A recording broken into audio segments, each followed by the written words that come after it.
Hey, Miss Dixon, Michelle, K Baby.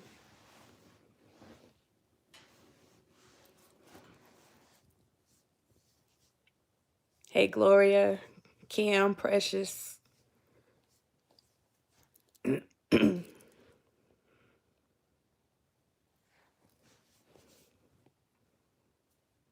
Hey, Vet, K Baby. I'm trying. I'm trying to shake this thing.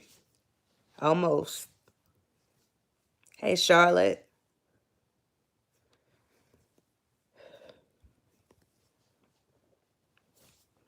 A little better. Waiting on these antibiotics to work.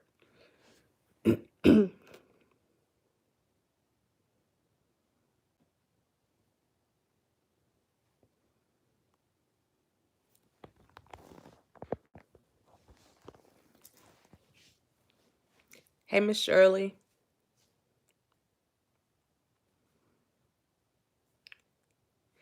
Oh yeah, I was sick before I went to Chicago, and then being out in that rain and that cold air, it didn't make it any better. Excuse me. Honey and lemon tea. Precious, that's exactly what I'm drinking. Thank y'all.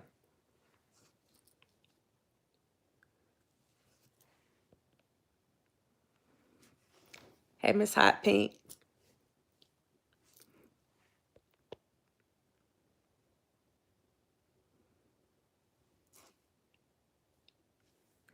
Yeah, it was crucial. I'm in the Carolinas, so I left 79-degree weather and ended up in 40-degree weather, and yeah. Yeah.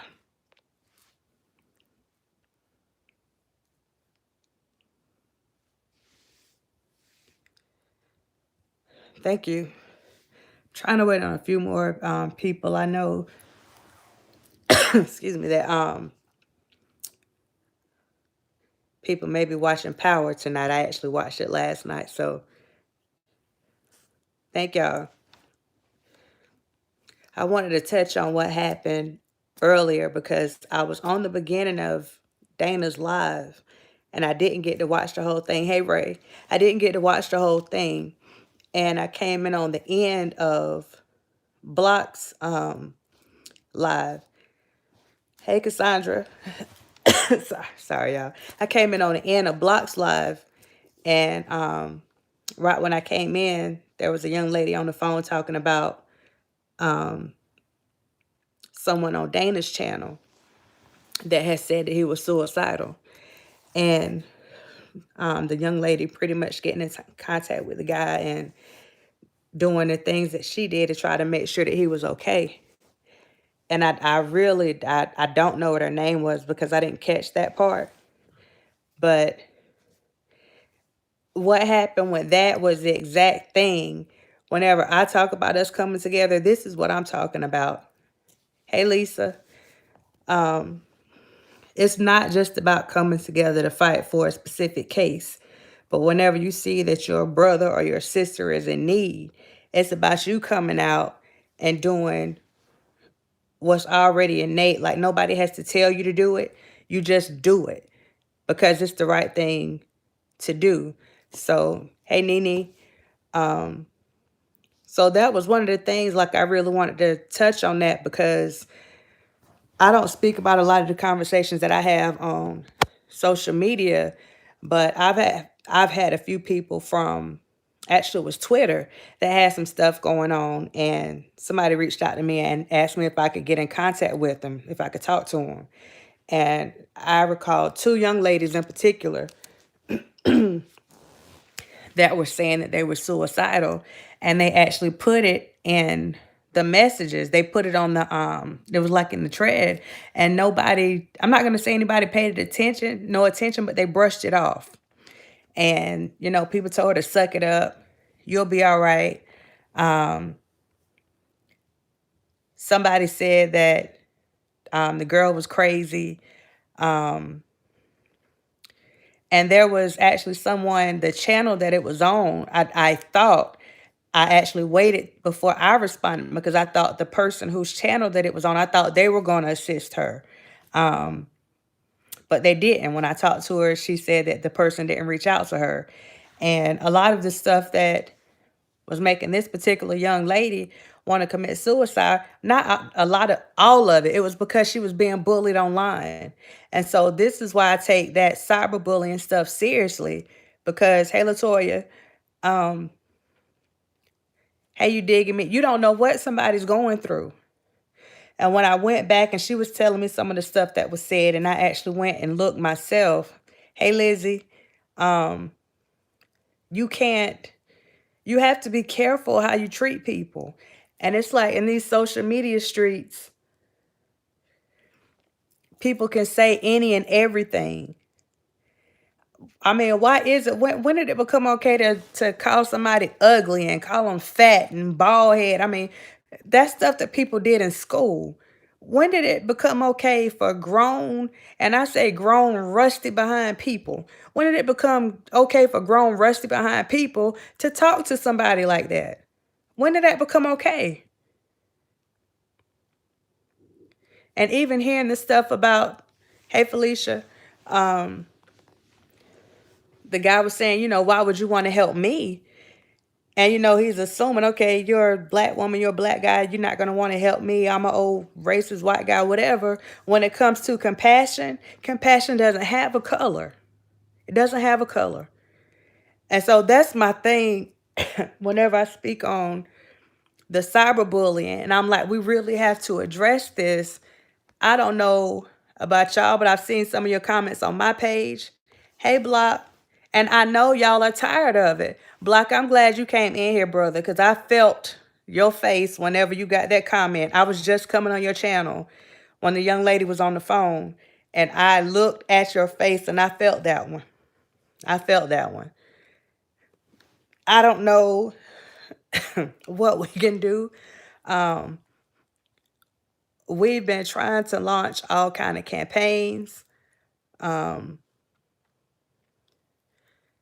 I don't know what else we can do really, except start calling people out. And I know it's going to cause a lot of back and forth, but when you have somebody come on, and even for him to be bold enough to come in that live, hey, Miss Shug, to be bold enough to come in that live and say how he was feeling in front of all these people, and you know that he had to be in a bad place for him to post his number publicly for people to see. Like, this is what family is all about. This is why we have been brought together. Yes, R. Kelly is a part of it, but this is why we have been brought together at such a time as this. We have so many people in place that have so many skills. We got so many resources among us. This is why we have been put together. It's bigger than what everybody is seeing. And if we can put all these skills that we have together, I don't think y'all understand how strong we are. Like, I'm hoping somebody get it. Tonight was the prime example. Had that live not taken place tonight, we don't know what would have happened. Yeah, spitting fire, that sinus is crucial. But had that live not taken place, nobody knows. And what brought him to that particular live tonight? Because we have 5 or 6 people going live at the same time right now. So I don't know what it was other than the divine intervention. But I do believe that God puts the right people in the right place at the right time.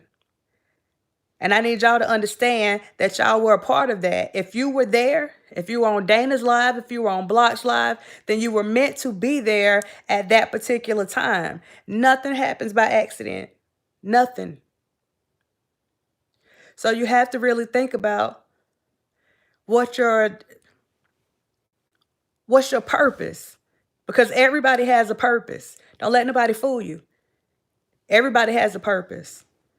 So this should really ask you what your purpose is for God to allow you to be at that place at that appointed time. Why were you meant to be there? Because if you work with people that commit suicide, people say, don't talk to people about suicide and to make them do it. BS. If they start telling you about it, they don't really want to do it. BS. You can talk them out of it. Yes, you can talk to them. But the one thing I've learned in my experience is if a person really wants to go, that person that really wants to go, the only thing that stops them is God. Because if he's not ready for them to go, they're not going a darn place. Just like the guy that just shot himself in the face. I think there was a guy who shot himself in the face like 7 or 8 times. He's still here. So my thing is you have to try to figure out what your purpose is, because everybody was put in this situation. Everybody's been put in this whole R. Kelly thing for a reason. And I'm going to say this because I know that we have Spit and Fire and Block on here. We've all been having conversations. We've all have gotten discouraged by everything that's been going on. We've all wanted to throw in the towel. Shoot, we probably wanted to throw the towel at somebody. And that's just being honest. But there's a reason why you have been appointed at this particular time. You didn't just walk up on this. You were appointed for this. And I hope y'all understand that. There's no reason. People have been blogging on YouTube for years. I've never had a relationship with anybody on YouTube. Never intended to. But there's something going on at this particular time that has brought all of us together, even down to the feuding. The feuding, everything is intentional. There's a purpose behind everything. And we have to stop and take the time to figure out what that thing is. And I know it may sound crazy. And I know I may be crazy because I'm on all type of medication right now. But it's just, I mean, I have to recognize it for what it is. I have to recognize it for what it is. And it's just, even the things that seem to be distractions. Everything that has happened so far, there's a lesson in everything, whether it's humility, whether it's getting you to strengthen your relationship with whoever your higher power is, whether it's practicing patience with people, civility. Like it's different things that God has everyone, or whoever your higher being is. He has every one of us working on something. And every one of us, we're learning from someone else. We may not want to admit that we're learning from someone else, but we are learning from someone else. Everybody that's in this circle. And to me, it's not a us versus them. I never saw anything like that. And that's why I try to get people to put the BS to the side and bump what you feeling right now. You know what I'm saying? Bump your personal feelings. Bump you not liking somebody. Bump what this person said and what that person said. That doesn't matter right now. Take care of that on your own time. Whenever you get, hey, Faye, whenever you get on this platform, whenever you do the thing that you have been appointed, that you have been divinely appointed to do, you can't go and play with your higher power and be going back and forth on this thing. That's not how this works.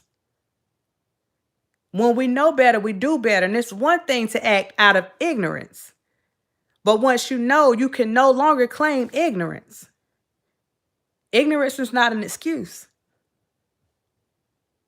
So knowing that you have been put in this place to do a certain thing, that we know to whom much is given, much is required. So you're going to have to sacrifice. You got to sacrifice some of that attitude that you got. You got to sacrifice some of that selfishness that you got. You got to sacrifice some of that BS that you holding on to. You got to let some of that go so that we can get some stuff done. Spitfire, I'm not fooling with you tonight. I am not fooling with you tonight. But I mean, Gaia, I wish I could do my phone. We have to pull this mess together. We have some powerful people in place. I mean, powerful people. Oh my God. Like it's an attraction. There are some powerful people in place and we can do some magnificent things. The thing is, what are we going to do? Because none of this stuff is by accident. What are we going to do? I know she hadn't been able to get it out. I don't know what it is. Um, but I don't know why it's buffering. It's not buffering on this end. I don't know. Um, but just seeing the comments tonight when I was on Block's channel, just seeing what everybody was saying about the guy and the compassion that the young lady on the call had about him. And thank y'all. I don't know why it's buffering over there. Y'all, that thing did something to me, and Block hit it on the head. It happens more often than not. And if you're in this business, y'all, it happens every day. It happens every day. All our channels buffering suspicious. Okay. It happens every day. And the thing is, I know people think that they can see all the signs. You know, you go by the textbook. The textbook gives you signs of, you know, what to look for if a person is suicidal. But you have to understand that the textbook is the textbook. And there's nothing like real life experience. And when you deal with something in real life, you don't always have the pleasure of getting those signs in advance. You don't always get that.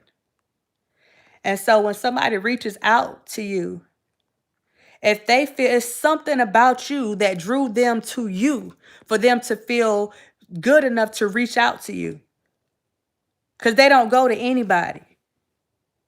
So if somebody reaches out to you, whether it's on the phone, whether it's on social media, whether it's in the grocery store, then you have to realize that at that particular moment, you've been appointed.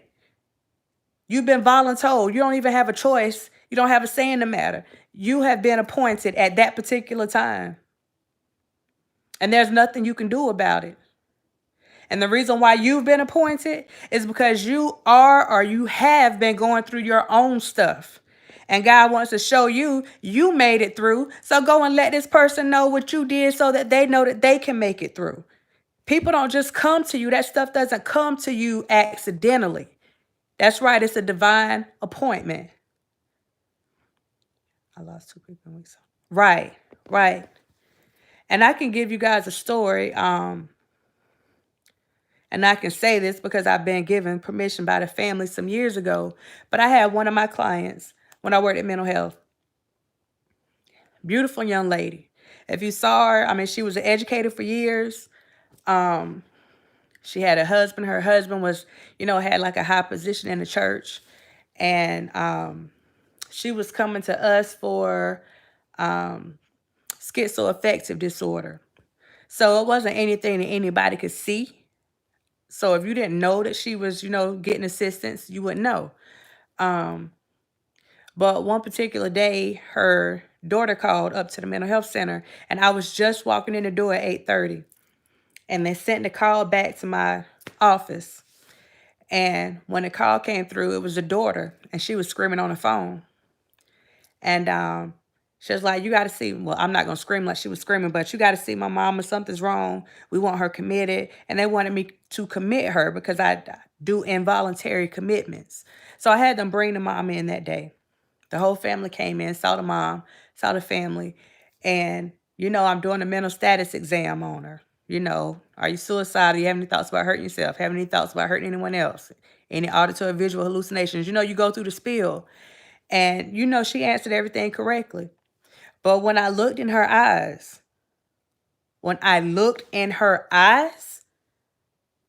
she was already gone. And I don't know if that makes sense, but she was already gone. Mentally, spiritually, she was gone. And so when I asked her the question, she would just say, ask him. And she like did her head towards her husband. And she's never acted this way with me because I had her in like different groups. She's never acted that way. But her family knew that that was different. Right, Block, right. Her family knew that something was different. Her daughter was just crying. They were just crying. And she didn't say the right words. And I know this may sound crazy, but she didn't say the right words. Yes, I want to hurt myself. Yes, I want to hurt someone else. Yes, I want to do danger to myself. Yes, I want to do danger to someone else. So without her saying those magic words, there was nothing I could do. So what I did, I put on a suicide plan. We put these plans together. Okay, if you feel this and this, have the family watch them, like all this stuff. And they left, and the family was really pissed with me because I didn't commit her. And I felt some type of way about it. I called the treatment team together. We sat down, we staffed it. I went back and forth with the psychiatrist about it. And it was like, I commit people all day. But if you don't say those magic words, I couldn't just go off my instinct and commit her because there's some legalities behind it. I couldn't do that. So went home actually it was that evening. I got a phone call from one of my friends and said, y'all might want to go and check the river out of some scuba divers down there. And I was like, what? So I'm on call, so I had to go in.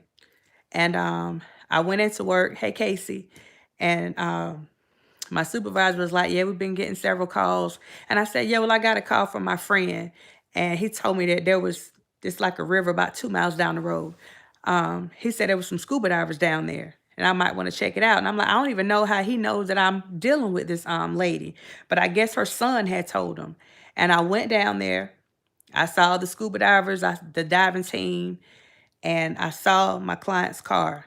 And I need y'all to understand something. Before I go past this point, well, I just go ahead and tell you. I saw my client's car.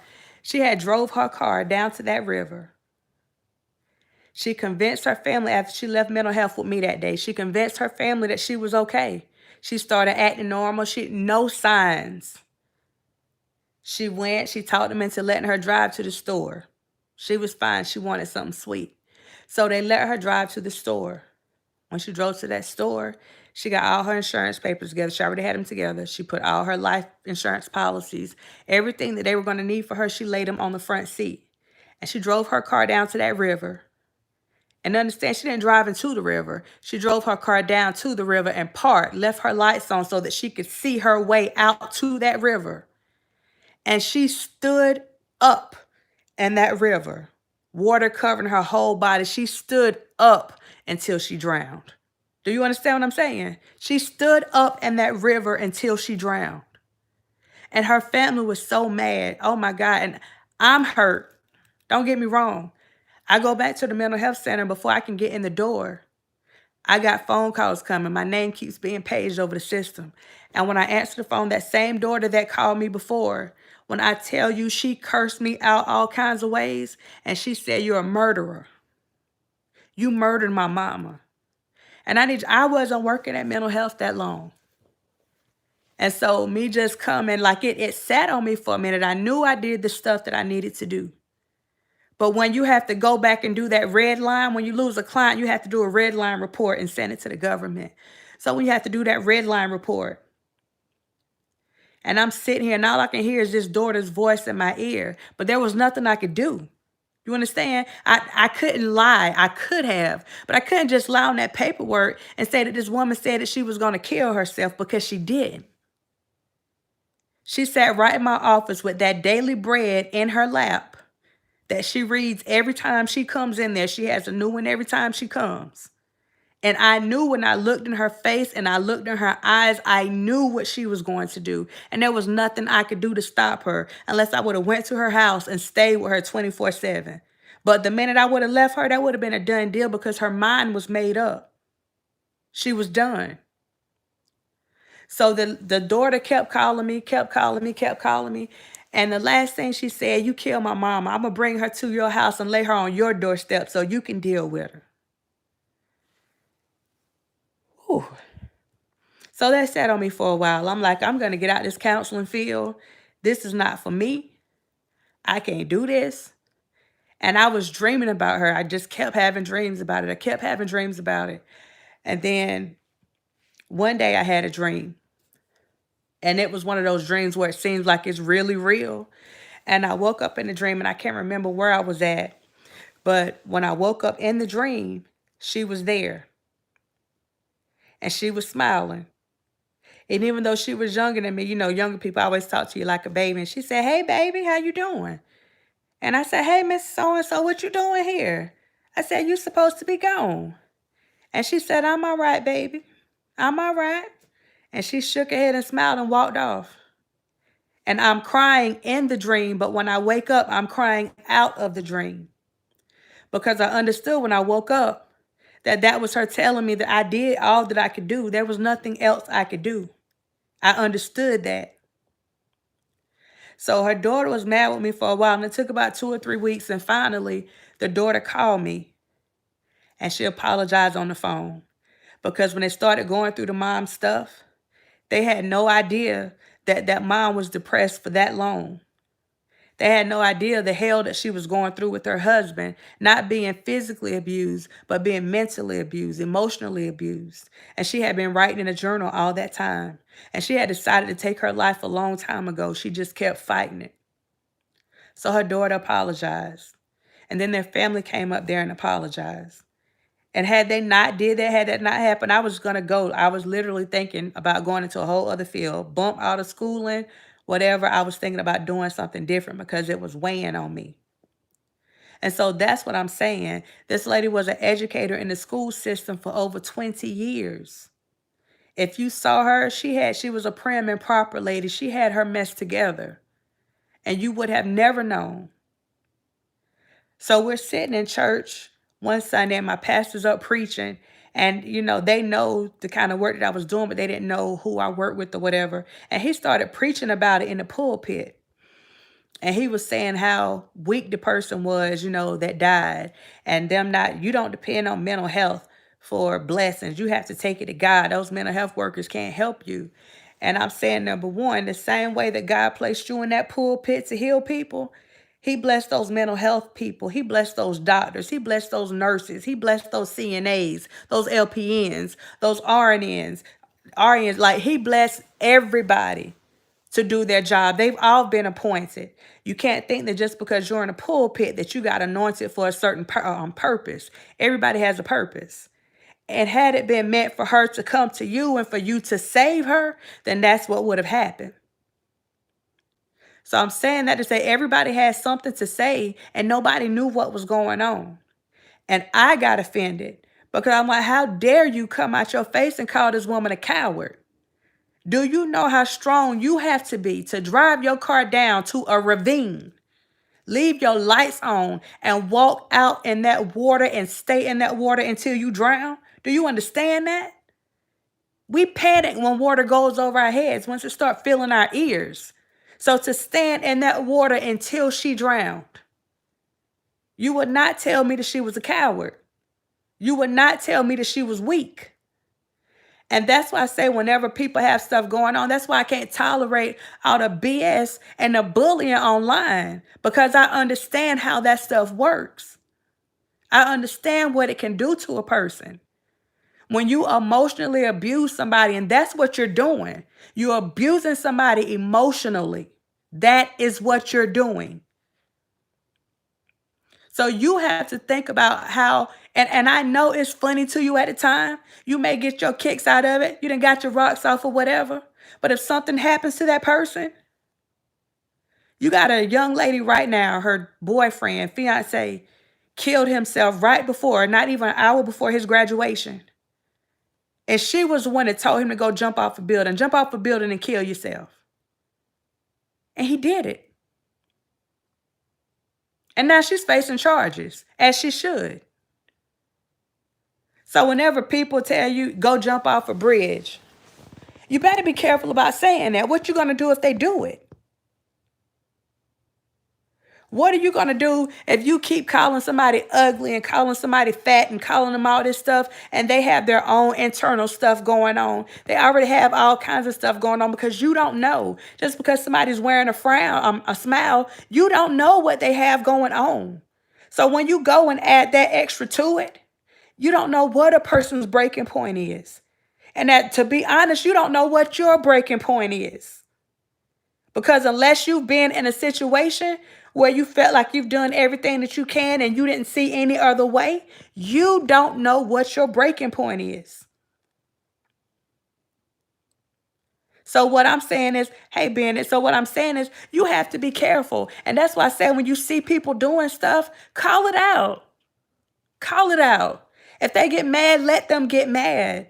But we cannot sit around and just let people bully people all the time. I mean, the mess pisses me off. I want to put my professionalism to the side and just let all my country come out. Because you pick on people that you feel will allow you to pick on them. You pick on people that you feel are less than, or you pick on people that you want to be like.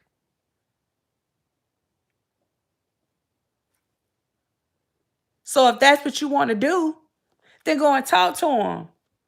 But all this stuff that we see in this just miscellaneous BS is too much, and it has gone too far. It's too much. It is too much. And as a people, if I'm an outsider looking in, I wouldn't deal with nobody in this circle. Because we look like we don't have a lick of sense. I mean, none of us. We look like we don't have the sense God gave us with all this foolishness that's going on. So I'm like, at some point, we have to decide to do something different. We have to. And that's why I tell people, I catch a lot of slack. You know, people come on my page, Spitfire, I'm not cursing.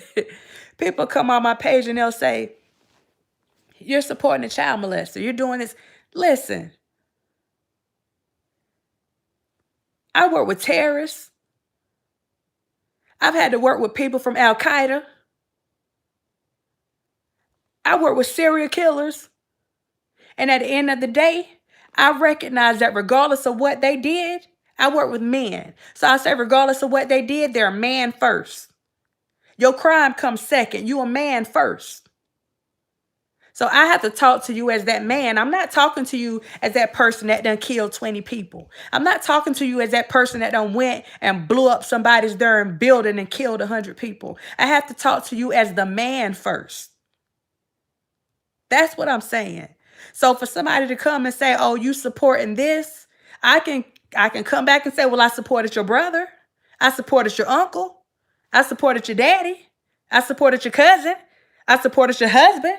I supported your boyfriend. Like, you got to be, oh my God, regardless of what you think a person does, what you think a person did, there's a person behind everything. And if that person has a chance to ever hit these streets again, you better hope that somebody's willing to work with them. Because if not, they're going to keep doing the same thing over and over again, right? That's going to be the same person that's fixing your food in IHOP. That's going to be the same person that's checking you in at that hotel. It's going to be the same person that owns that business that you're sitting in right now. So you have to be careful about how you come at and how you do people, because you never know. So that's why when I'm talking to you guys, I have to come from a different angle because of what I do. I'm not going to get in the back and forth about whether or not somebody's guilty or innocent. That's not my call. Because I'll never say that somebody is 100% innocent. I won't say that I'm 100% innocent in anything, because we all fall short. But what I will do is demand that justice is served. You have to do things right. You got to do things decent and in order. You can't pick and choose who you want to give due process. The key in due process is due. That means you owe me. I don't have to ask you for it. It's due. So you give me what belongs to me. Oh my God. I'm sorry. But the conversation that we had tonight, I know I've been trying. The conversation that took place tonight, and like I said, I came in on the end of everything. But I know that the same as Dana, because we had some stuff going on today. So it was meant for that call to be on his live today. He had to take that today. It was very necessary. And for it to go to block tonight, knowing what kind of work that he does. Of course, that changed his whole night. That turned his whole demeanor changed when he got that phone call. Because you know what it means. For somebody to get to the place to actually come out and tell you that, it's one thing for people to think it. But when they come out and tell you that,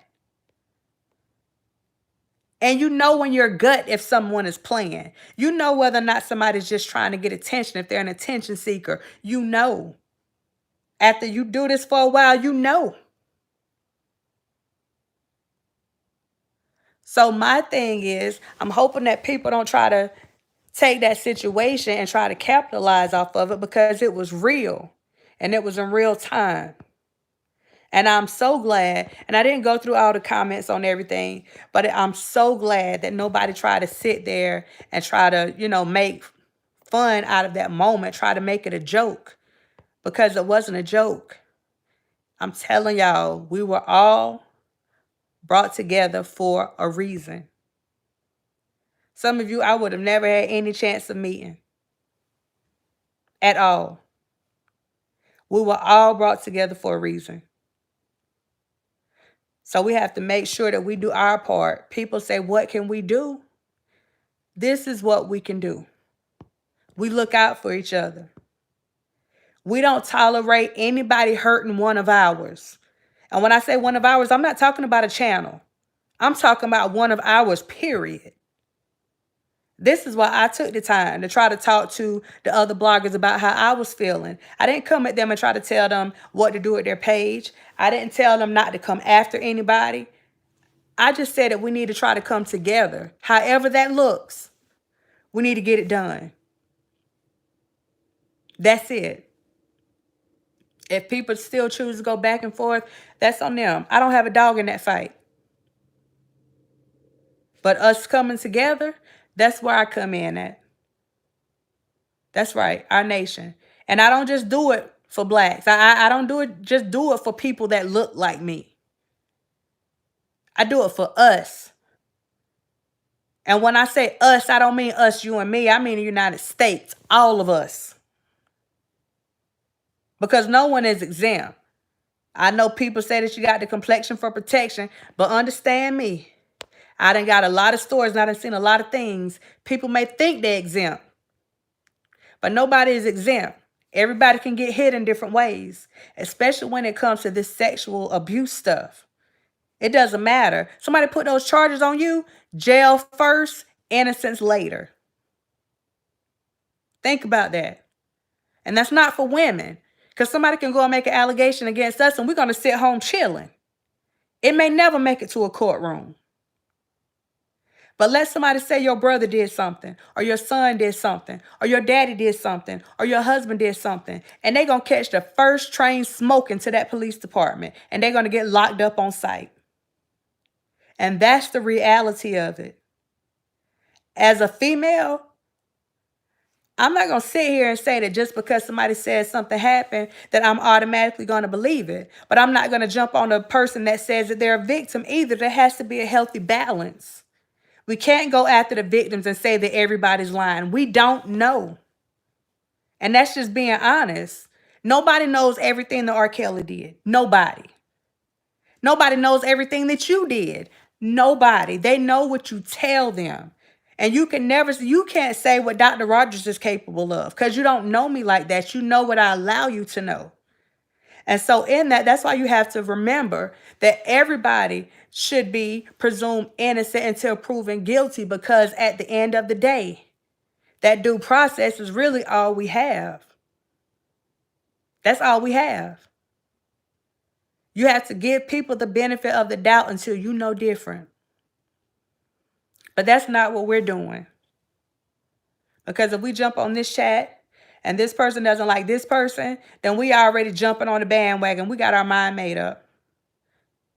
I've never seen so many people that dislike people that they never met before in their life. How does that look? How do you tell somebody to come and fight you and y'all never met before? How does that look? How do you hate me? You don't even know my last name. How do you hate me? Like, really?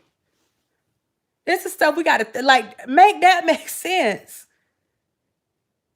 I mean, you don't even know my first shoot. You don't know my real name. You know the name that I give you on here, and you got so much hate. Y'all, we got to do better. But we are looking like some straight clowns on these social media streets. In these social media streets, we are looking a hot mess. I mean, and that's we got to do better. We got to do better. Yeah, I'm gonna try to go through some of these comments, and I'm sorry for preaching, but that, oh, serve sexual abuse with us. I find out through her doctors. Casey McDaniel.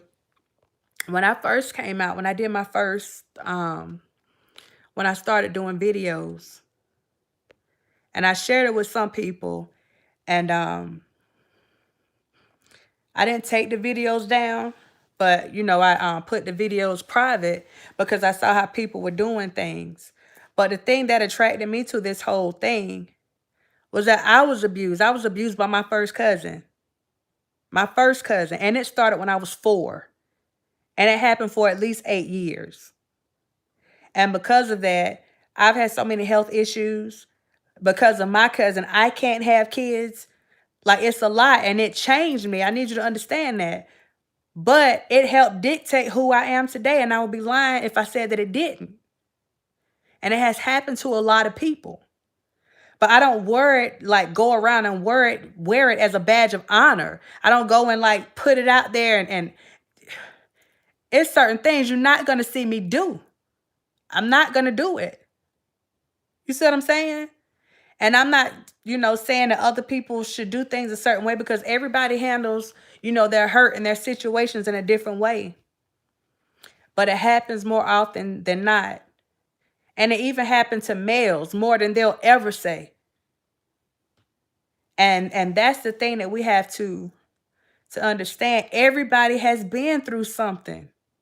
Everybody has been through something. And maybe you think that whatever they went through wasn't as big as what you went through. But everybody has been through something. You're right, Spitfire. Everybody has a testimony.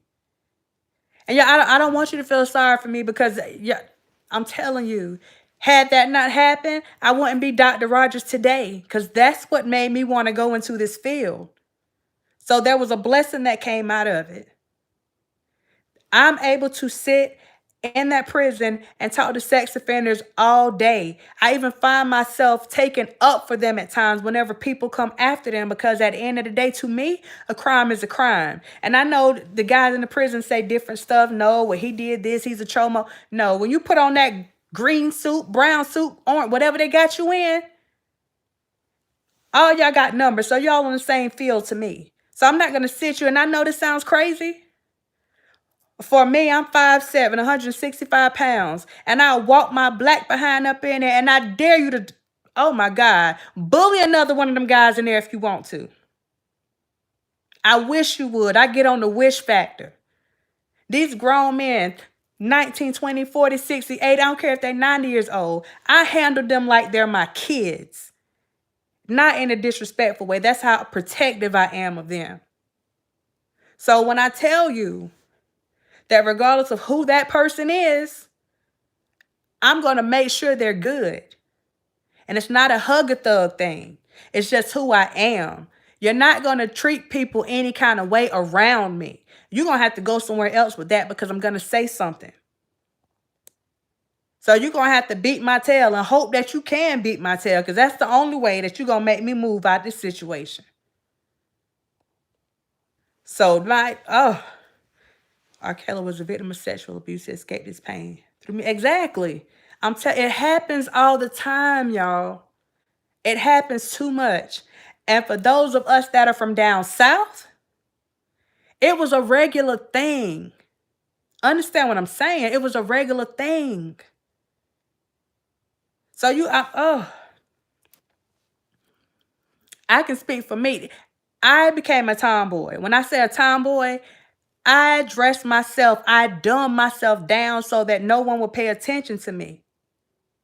You understand? I didn't want them to see the girl in me because I felt like that girl that they saw in me was a thing that made my cousin want to do this stuff to me. So it affects you. It affects you in a lot of different ways. And to this day, it still affects you. You have to look at your relationships with other people. And this is something, if you have been through something, I want you to think about it. Do you have a problem with compassion? Do you have a problem with intimacy? Do you have a problem with PDA, with public displays of affection? Do you have a problem with just different things? It affects you. And for us, if we don't deal with those things, then we'll carry them over into each relationship that we are in. That's called baggage. That's called baggage. And Regina, you are so right. Because I never refer to myself as a victim. And if you call me a victim, then me and you're going to have some words. We'll definitely have some words. Because that's not where it is. That's what I call the badge, the victim badge. That's the badge I say I don't carry around. But we have to be women, especially Black women. We walk around and we have this thing called the superwoman syndrome.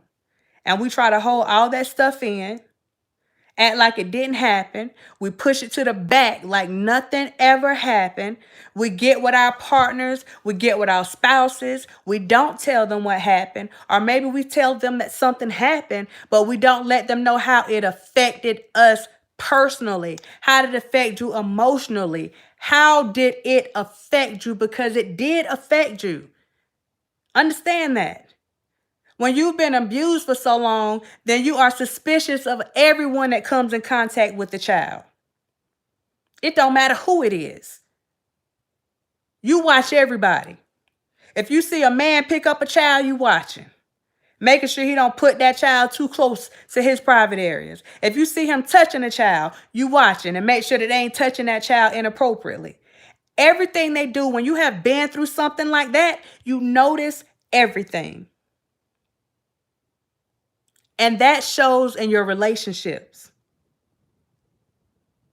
And that's what a lot of married people, they don't deal with because either you don't feel comfortable talking to your spouse or your partner about it, or you're embarrassed to talk about it. But we got to get to the place where you can't be embarrassed about it. That time is up. That's where the time's up comes from. You can't be embarrassed about it. And you can't let anybody make you feel bad about it because it wasn't your fault. There was nothing you can do about it. And that's where I look at things differently. Because for me, it's different if I put myself in a situation. But when you come to me as an innocent child and I have no say-so, then we are on a completely different page. And everybody does have their own comfort level. You're right. The thing is, you have to be honest with yourself. And people do talk about you. They might talk about you. Absolutely. Because somebody's going to always find a way to blame it on you. What did you do?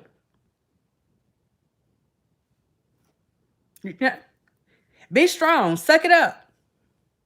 You'll be all right. It happened to me. I'm all right. No, you're not. Because if you're sitting here telling me that I should be okay, then that means you're not okay. We both need to go talk to somebody. Right? We've gotten to, hey, Gadiah, we've gotten to the place where we have let this become the norm. There's nothing normal about it. Nothing.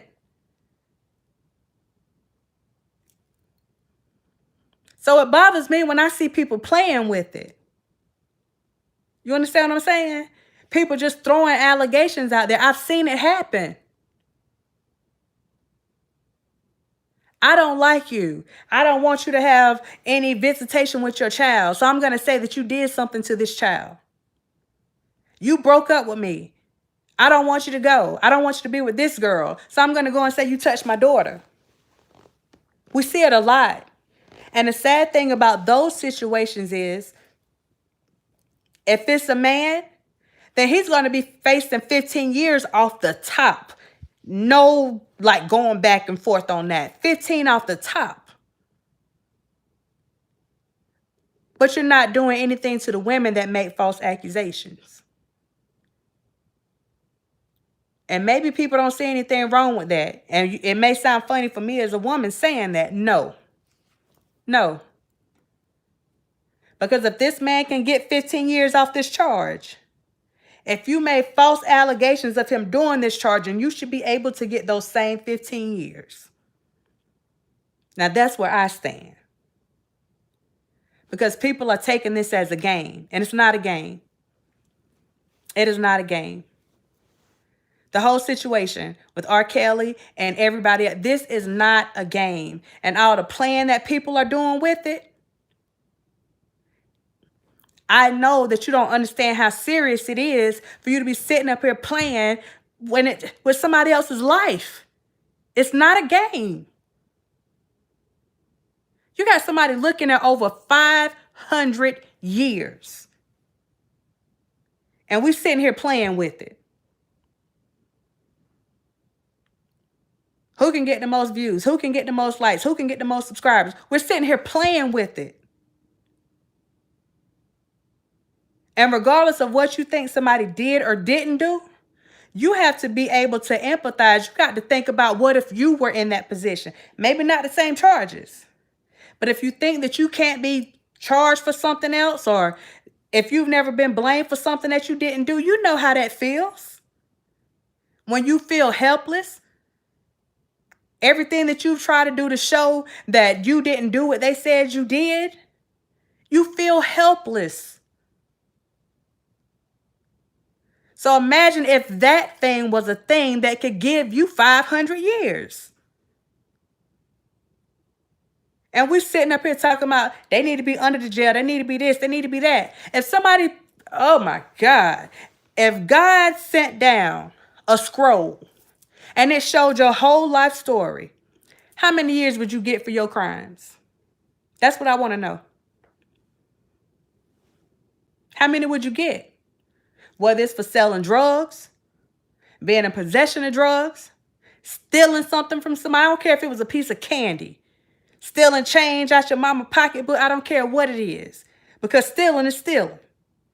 If somebody took and did a snapshot of your life, see, somebody said life right there. If they took a snapshot of your life and you actually got convicted of everything that you did that was a crime, how much time would you get? That's what I want to know.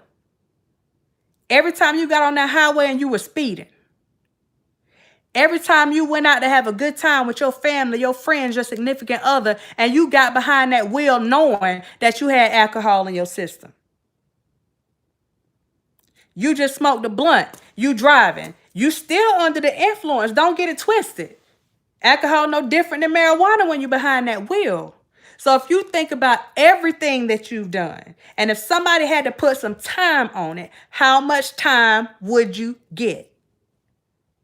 And would you expect due process? Would you want people to give you the benefit of the doubt?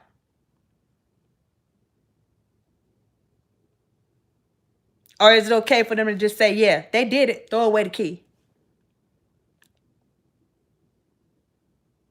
This is what I want people to think about. This is what I look at. And that's what I'm telling you. I get on that road, I speed. And I know the only thing that stops me from getting that ticket is that blue and black sticker that's on the back of my car. You understand what I'm saying? So if I take that sticker off my car and I go and I'm driving that same speed down the highway, I probably wouldn't even have license. And that's just being honest. So, I mean, we have to think about that stuff. How many times have you thrown something out the window of your car? Cigarette butt, I don't care what it is.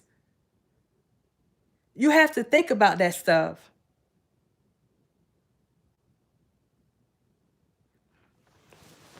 Casey, I'm going to be honest with you because I see people talking about that. Sorry. And because of what I do, I try not to speak on it because I don't want anybody going back because they already said that I was this and I was that. They're holding him because of the type of charge that he has. And because those charges, some of them have been changed to charges that were like violent in nature, then they can hold him on those charges. That's how they're able to hold him, and it's not considered a violation of his rights. That's what it is. Should one jurisdiction decide federally that they want to go ahead and let him go, and people say, no, Dr. Rogers, that's not true, then more than likely the other jurisdiction is going to let him go. It's on them. It's on them.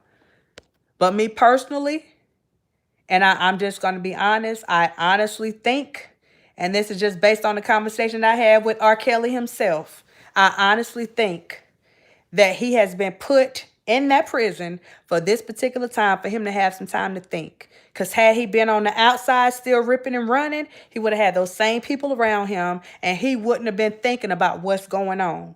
But if you have ever been to prison, not jail for a couple of days, but if you have ever been to prison, then you understand that once you sit in that room and you got those four walls looking at you, you got nothing but time on your hands, and everything starts to replay back in your mind. And you remember all the times that your mama told you not to go there. You remember all the times that your grandma tried to warn you about this person. You remember all the signs that God gave you telling you not to go over there. Everything starts running back through your head. He's not going to be able to do that when he has 30 or 40 people around him at all times. And I feel like he got pulled out of that situation so that God could have a conversation with him. Because we know personally through conversations that that man knows God. But sometimes we get so complacent. Once we get out of a situation, see, when we're in it, we know God. We know him firsthand. But once we get comfortable and we think we made it through that situation, then we tend to put God on the side and we'll pick him up when we need him like an umbrella. So sometimes we got to sit down. He got to sit us down to show us what's really going on. He got to show us who's really in control. Because sometimes we forget. And I really think that that's what's going on with him right now. Because the stuff that's being done is so outlandish. It's so blatant that God has to be somewhere in the mix for all of this stuff to be going on because it's too blatant. And that's what I told him. I said, God has something that he needs you to do and you need to do it. And he said, I know. I know. So he's going to do what he got to do it. It's no ifs, ands, or buts. He got to do it. That's it. That's it. That was a conversation. You know that this is a spiritual battle. And God has something that he wants you to do. And you're not doing it. You got to do it. And he's just sitting there. He got tears coming from his eyes because he was already crying. You got to do it. You got to do it. So he knows. When that man can stand right there and tell us he does not talk trash about his ex-wife. He would never talk trash about his ex-wife because he realizes that God gave him a gift. His singing, his experiences, everything he had is a gift from God. And he knows that if he goes after her or anybody else maliciously, that God would take that gift from him. Those were his words. He will not do that because he doesn't want God to take that gift away. So I know that he knows God. But you got to sit down sometime and do what he's asking you to do. And you can't do it on your time. Can't do it on your time.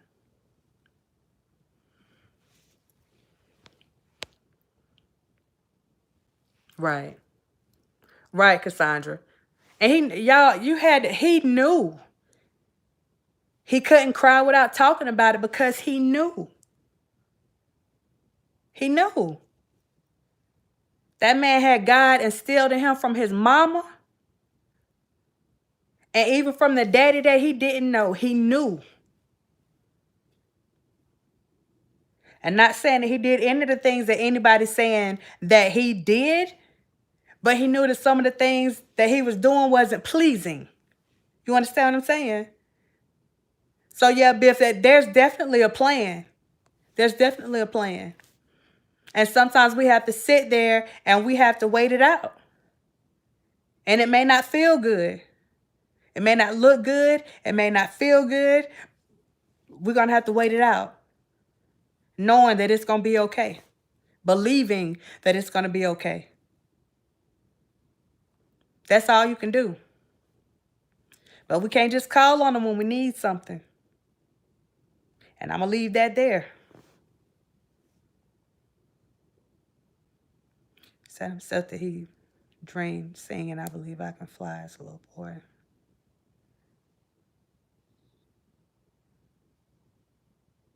Yeah, he's not going to bash anybody. He's not going to bash anybody. He may talk about people behind closed doors. I don't know, because I can't speak on that. But yeah, the public thing, no. It's too much going on for it not to be a spiritual fight. It's too much. It's too much. Right, Melanie? That's that appointment that I was talking about. That's that appointment. When you have been appointed, you don't have a choice. When you get that appointment, that's not one of those like a doctor's appointment. You can choose to go or not to go. No, you don't have a choice. And I don't believe that God punishes people. Excuse me. But I believe that he'll step out the way so that things can happen that need to happen in order for you to come back to where you're supposed to be.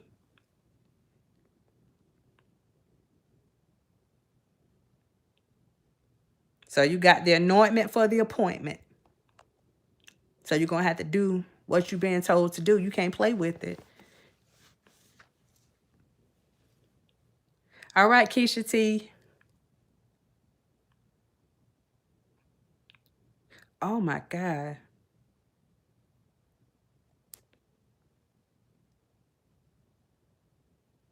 Oh, Jesus. Casey. I'm sorry, y'all. Ooh. That's a story all in itself. That's a story all in itself. We'll definitely have to talk on that one. And that's the thing, y'all. Oh, my gosh. People feel that because you forgave somebody that you're going to forget. You're not going to forget. That's your defense mechanism. That's what you have been instilled with so that you will remember not to do things the next time. You remember how it felt the last time so that you won't keep repeating the same mistakes. So you are going to forgive, but when people say forgive and forget, unless you're physically put in a place where you can forget, that's not going to happen. It's not going to happen. That's how you learn. That's exactly how you learn. And when you get to the point where you can forgive somebody that has done you wrong, then you know that is nothing but God. Because if somebody hurts you, if you have that deep pain, it take a lot of prayers, child. It take a lot of prayers to get to that point to even say that you'll even consider forgiving somebody. So when you get blessed, oh my, if you get blessed to get to the point of forgiveness, I think that's the hardest thing for somebody that has a relationship with God. I think that's the hardest thing for people to do, myself included. So if you can get to that point, my, that's all I can say. And Casey, I can feel you. The same cousin that molested me ended up going to prison for a murder that he did not commit. And he know what I did for a living. So he ended up calling me from jail some years. I hadn't graduated from school. Was working as a probation officer, actually. And he called me and wanted me to help him with his case. And regardless of all the stuff that he did to me, I helped him. I didn't want him to be in prison for something that he didn't do. Now that sounds crazy, right? To this day, I don't feel any ill feelings about him. He's my family. I love my family. But he did what he did. I had to forgive him. I had to. I didn't have a choice. It wasn't a choice. I had no choice. Like I had no say-so in it at all. And Mel, admit that I said that, because I was really stressed over the fact that he was in there for something that he didn't do. But I understand that, you didn't do this.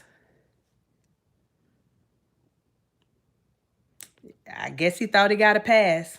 And like I said, I don't think God made that happen, but he allowed it to happen.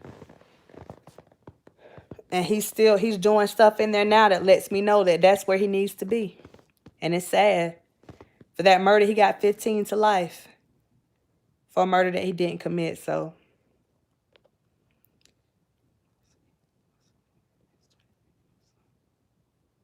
Oh, wow. Wow.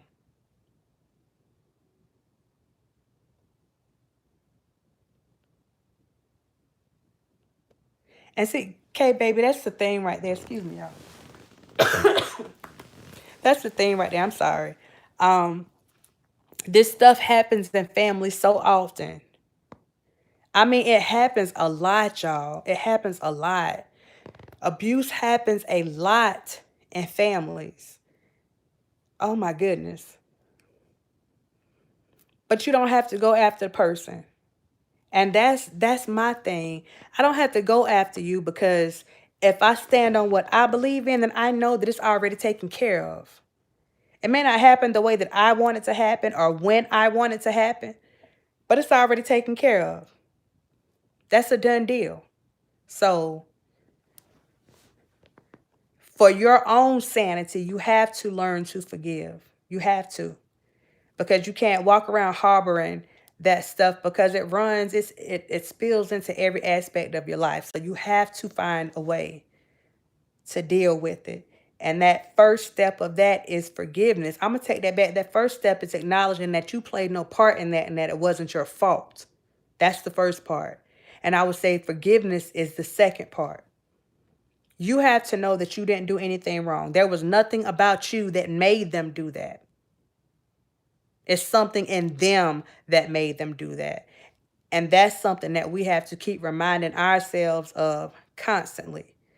And then we have to get that forgiveness out the way. And we can't say we forgive because it sounds good to other people. You got to mean it. You have to mean it. Because you can lie to other people. You can't lie to God. You have to mean it. And you'll know if you mean it because you can feel the weight. And I say this and it may sound crazy. You can feel the weight being lifted off you when you forgive. There is a physical weight that you feel on your body.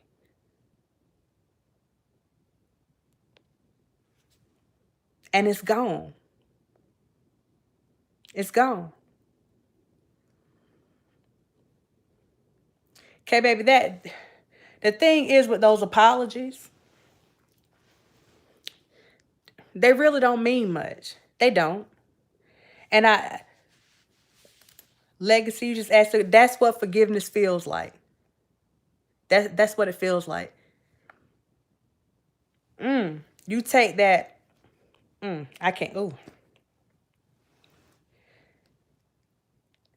When you walk around, you've held on to that anger and stuff for so long, you don't realize it feels like you have like a 300, 400, 500-pound elephant on your back every day, like it has become a part of you, so much so that you don't feel it. But when you are able to forgive, when you are able to forgive, then you recognize just how much weight you had on you. It's like you just lost 300 pounds. 300 pounds of hate. 300 pounds of hurt. 300 pounds of just, Lord, I don't know what to do with myself. You've lost 300 pounds of something that you didn't even know that you had. And it's just a different feeling when you walk. Your walk feels lighter. You sleep better. You're able to make better decisions because you don't have this stuff constantly running through your head, because it can distract and take over your mind. You can become obsessed with it. That's why it's important for you to forgive. You're not forgiving for the other person. You're forgiving for yourself.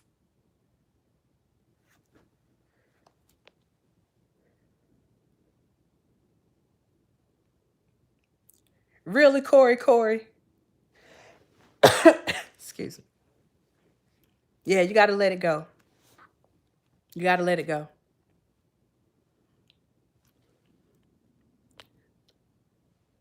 So that's the thing. It's it's it's a conscious thing. Yeah, but I think I got one of them. I'm not sure. It's a conscious thing. It's just like one of the guys posted on my page today.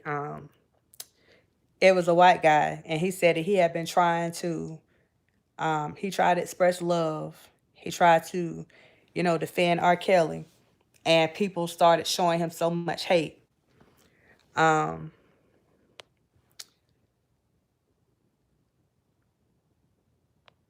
People started showing him so much hate, and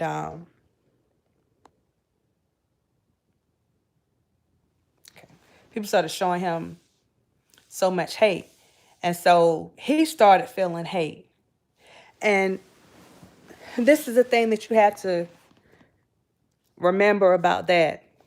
And this goes into the counseling stuff when we talk about cognitive behavioral thinking.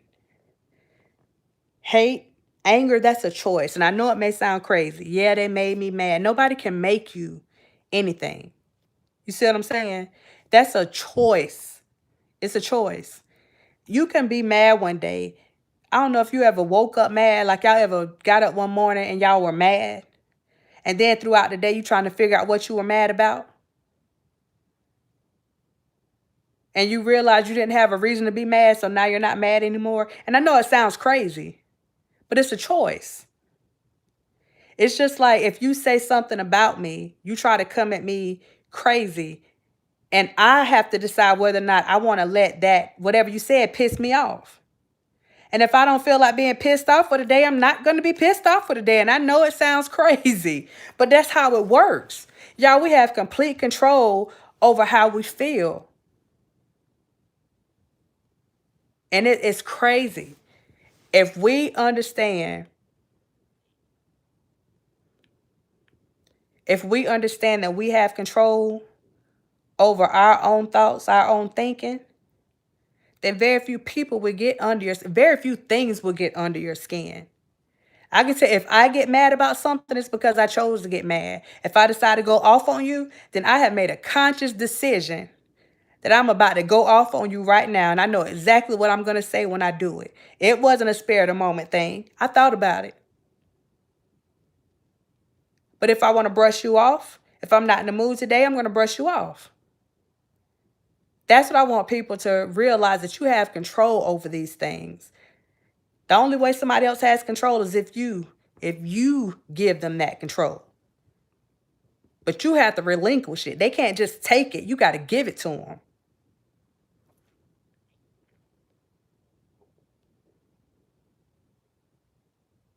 Absolutely. Absolutely.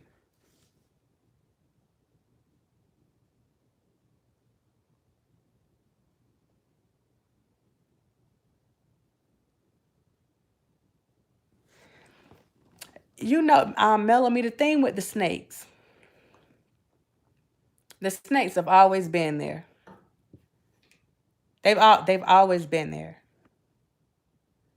It's like T.D. Jakes had preached a sermon, and he was saying, you talk about David and Goliath and other people that, people think they were sent there to kill them, to destroy them. No, that thing and that person was sent there to reveal you, not destroy you. It was sent there to reveal you. The plan was never to destroy you. And that's how I see it. You're coming out. It was just so that I would know who you are and what I was dealing with. And then here comes that D word again. I got to make a decision. If this is what I want to deal with or I don't want to deal with it. Do I want to respond to it or am I not going to respond to it? That's where those decisions come in at, where we got to make some personal choices about how much effort we want to put into a person or into a situation. We have to be mindful. We got to be cognizant of what is going on and what decision we're making at the time, because we're going to be the ones dealing with whatever that consequence is. If that consequence is anger, if it's hurt, if it's contentment, like whatever you're feeling, you have to deal with whatever that consequence is. So you have to make sure that you make the right decision for yourself. And don't let your decision be guided by the subscribers on the page. Don't let your decisions be decided by your family, your friends. You have to make the decisions that are going to be best for you, that are going to give you peace. Because that's what it's all about, you having that peace. And no one else can help you get that.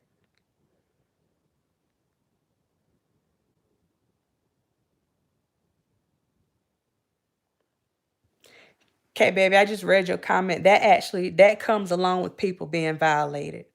That's very common when people have been violated. Again, it's another conscious decision. It's a conscious decision. You have to decide whether or not, number one, you're ready for people to come in your space. And then for some things, you have to just see if you're going to be willing to give it a shot, knowing that, things could go in a different direction. Because we never know how a situation with a person is going to turn out. But we have to open up ourselves enough to give it a try. That's all you can do is try. But in the midst of that, you have to be mindful that you have baggage and stuff that you're bringing into this situation if you haven't dealt with the stuff that has happened to you in the past.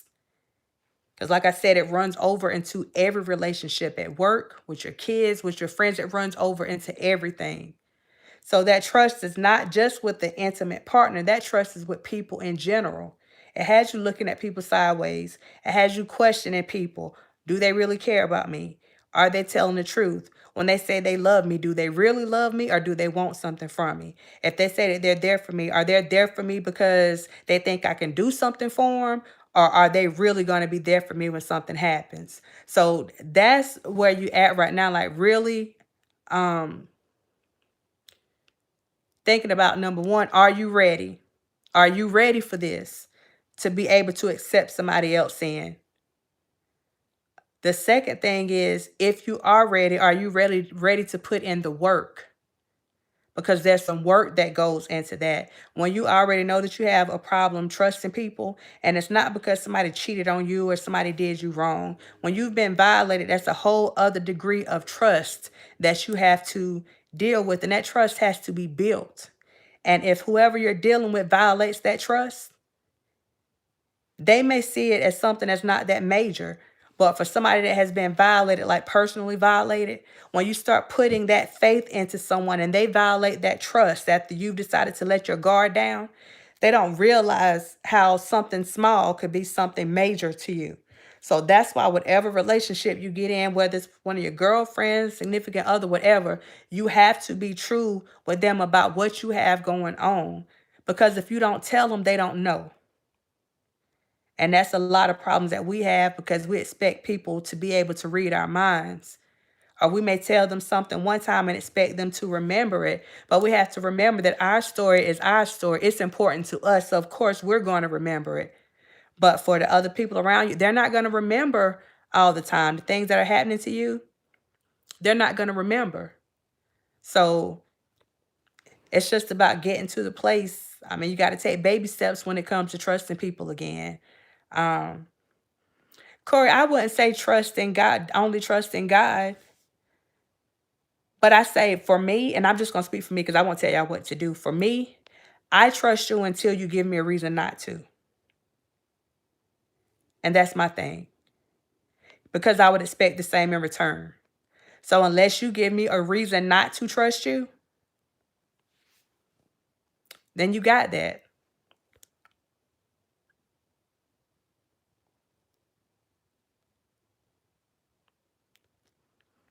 I was 8, almost 35 years old.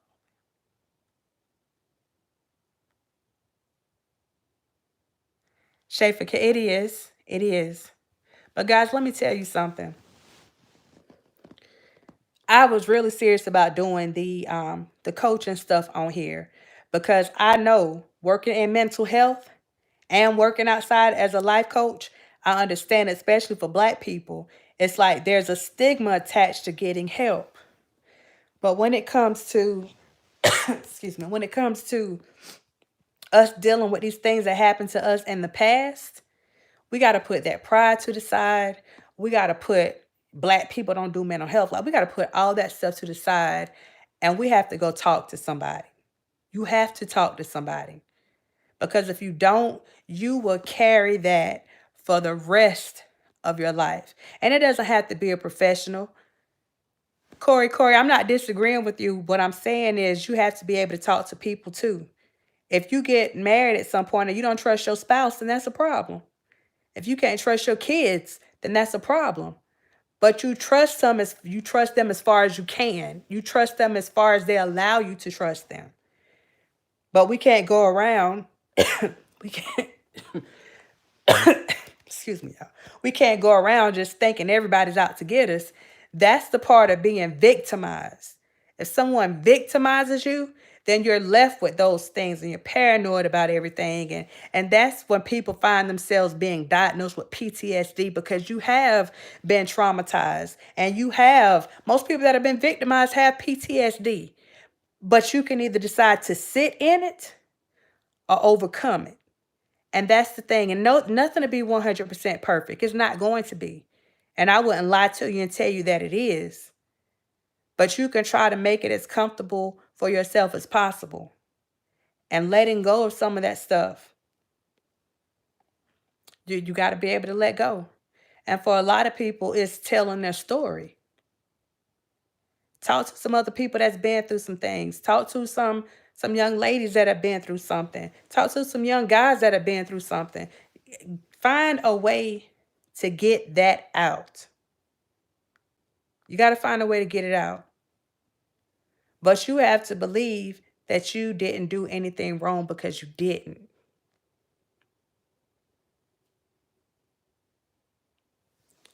Okay, this is my thing right here. The thing with the alphabet people. Now, see, for me, I get offended by that. Because when I hear people talking about like homosexual people or stuff like that, I don't think that's any different than somebody talking about somebody's race or whatever. Because to me, like discrimination is discrimination, and that's my thing. Um, I can't, I can't, I can't. We got to stand up for everybody, y'all. We got to stand up for everybody. Again, an injustice to anyone, and I'm changing this every time I say it, an injustice to anyone is an injustice to everyone. We can't pick and choose when it's okay to come after certain people or after certain groups. Because, I mean, we know what it feels like. If nobody else know what it feels like, we know what it feels like, you know. And that's outside of mind. So having to see everything comes back up.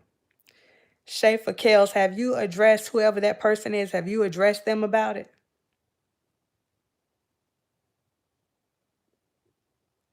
Corey, I agree with you on that. I definitely agree with you on that.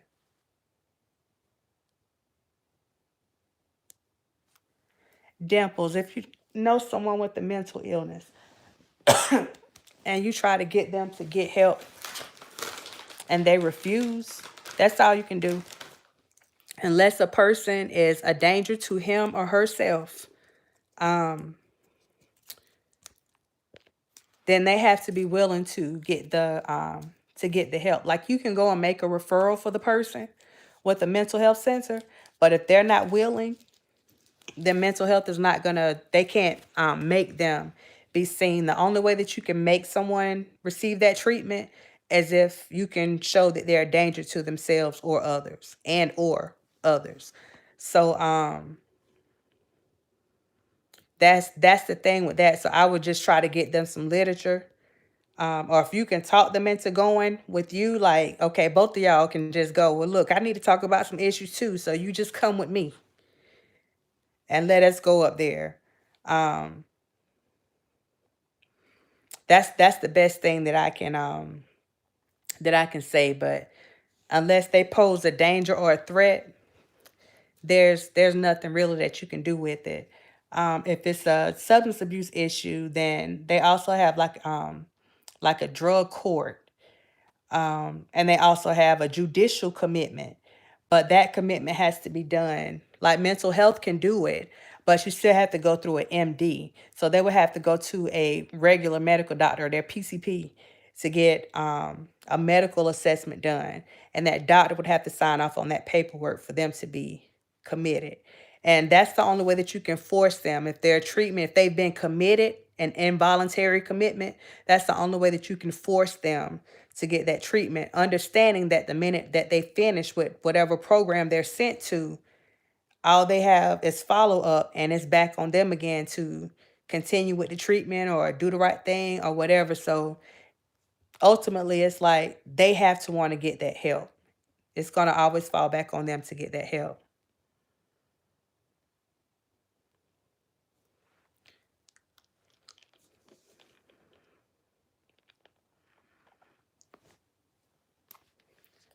LaShawn knows if you go on, actually in this video or the video I posted today, it has my email address and my phone number in the description of the video.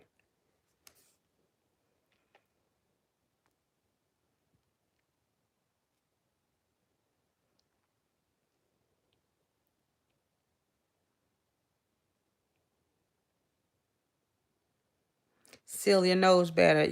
Those are the exact words.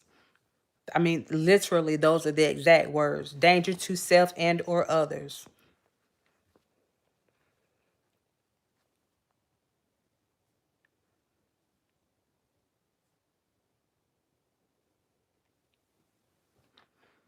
Shay, I'm interested in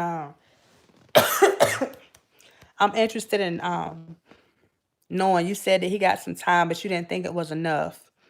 Um, what would you have preferred happen to him? What would be your ideal punishment for what he did to you?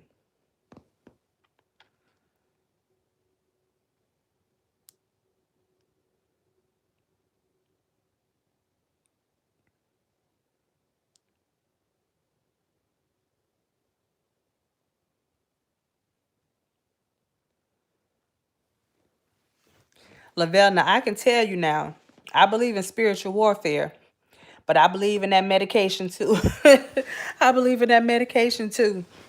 Because I've seen people, and we've got them right. We got them on their medication. Um, we got everything calm. And it's just like everybody else. You know how you get a cold, and once you start feeling good, you feel like you don't have to take the rest of your medication. And it never sinks in your head that the reason that you're feeling good is because you're taking the medication. When you see that and you see the quick decline from them not taking the medication, that's what lets you know that that medication is working. Now, a little prayer never hurt anybody. Don't get me wrong now. A little prayer never hurt anybody. But yeah, in most cases, that medication is definitely needed, because you can tell the difference. If someone comes to me and I'm used to seeing them on a monthly basis or every 2 weeks, I can tell if they're not taking their medication within that short period of time. I can tell. Oh, wow.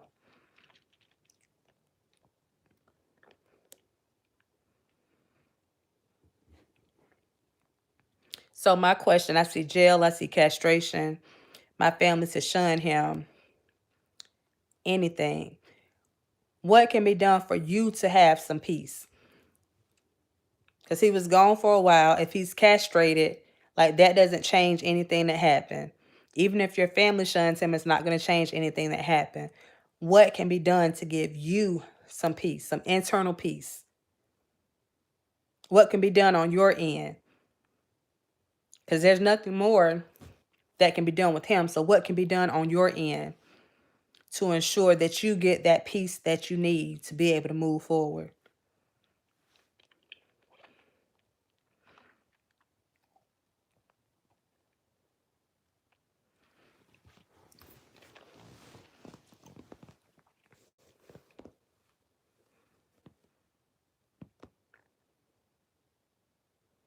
Um, Mia Simone, I have my bachelor's is in psychology.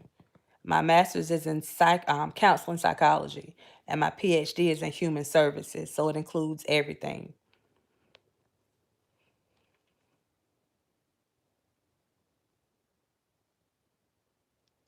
Some of the medications do have side effects. Most of them do.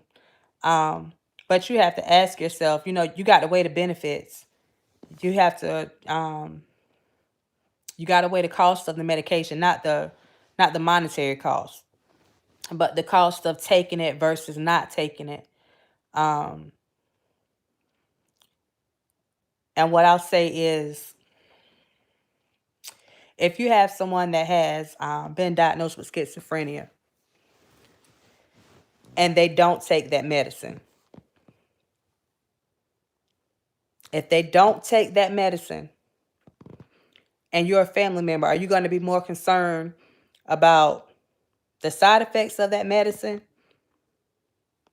if with them taking it and maybe gaining some weight? Because that's usually what happens. People gain weight, they have dry mouth.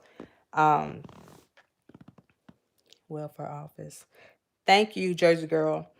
They have different side effects of that nature. Blessing them taking the medicine, I'm sorry, not taking the medicine, and you have someone that is having auditory and visual hallucinations. um they may be having command type hallucinations that they're acting out on. They may become violent. You have to like weigh the cost. um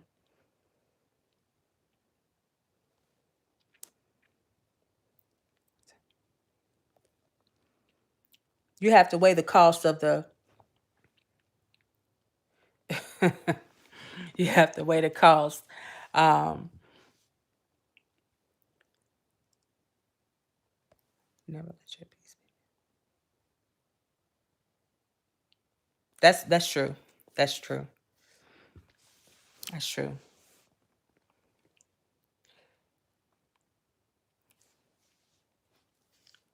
Mia Simone, I see your question again. I answered it. Were you looking for something else?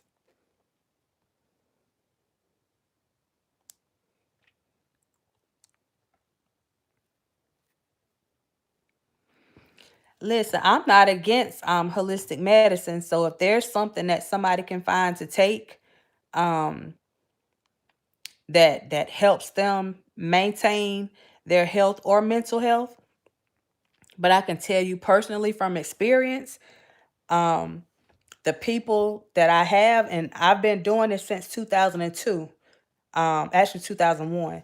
The people that I have come in contact with that did try to do stuff, in a herbal way, I've always ended up having to commit them if they had a psychotic disorder and didn't take their medication. It always resulted in a commitment.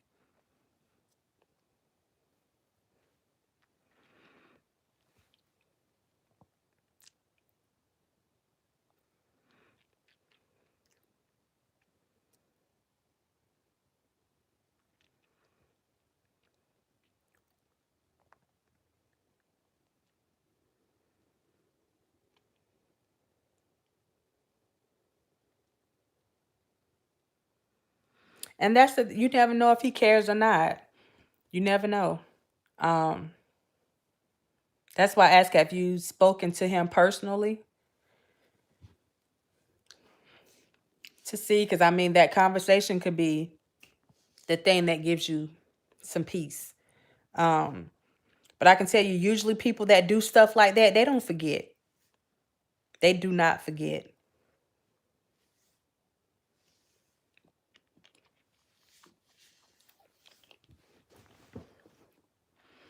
The Adderall and the Ritalin. The only way I would say stay away from that stuff is if you don't need it. And that's the thing with even a lot of kids.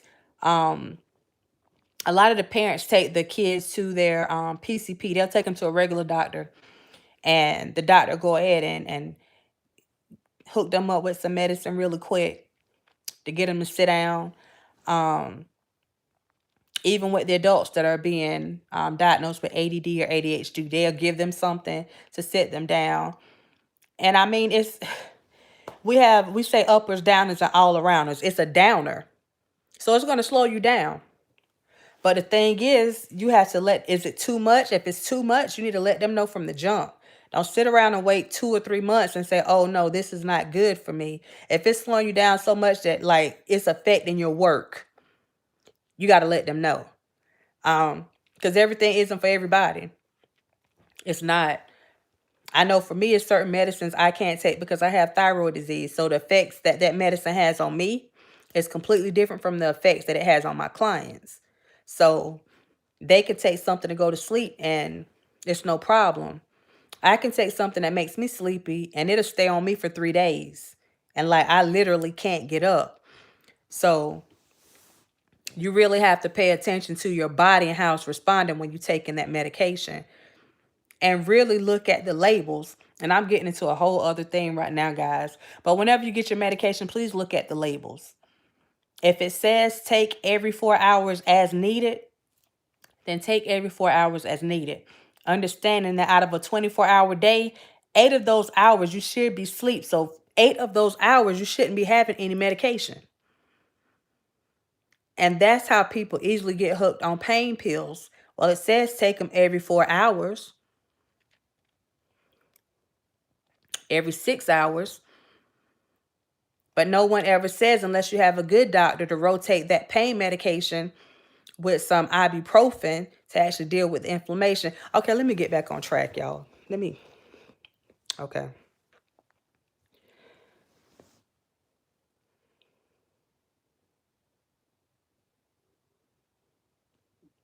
Schaefer Kells, if you want to talk to me, feel free to get my information off the other video. I would have no problem with that at all.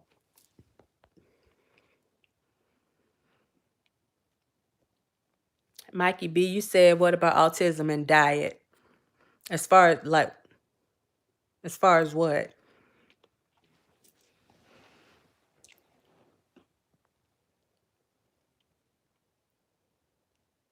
Mm.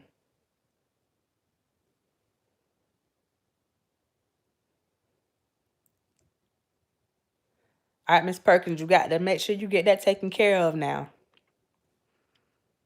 A lot of people, especially black women, they tend to overlook their thyroid, not understanding how much your thyroid really, I mean, it plays a role in everything, y'all. Everything. So please make sure that you get that thyroid check.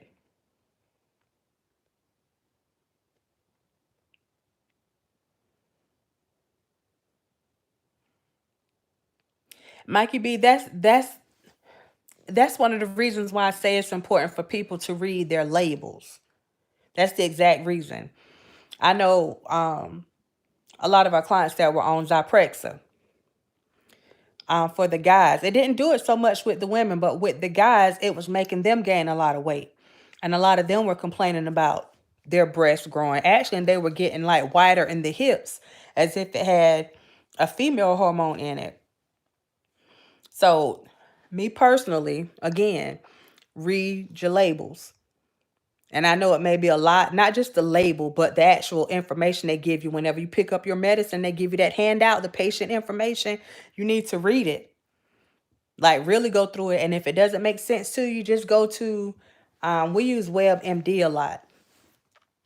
And just go and get the information and see what the side effects are of your medication.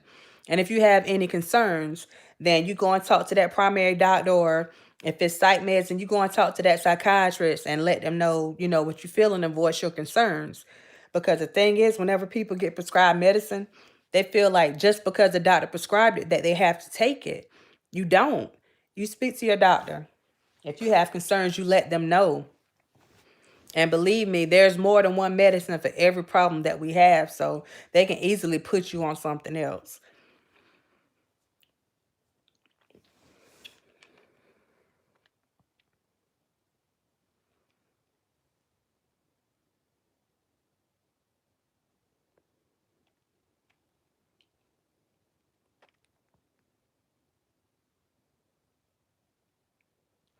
Mikey, I have to check into that. I don't know about that.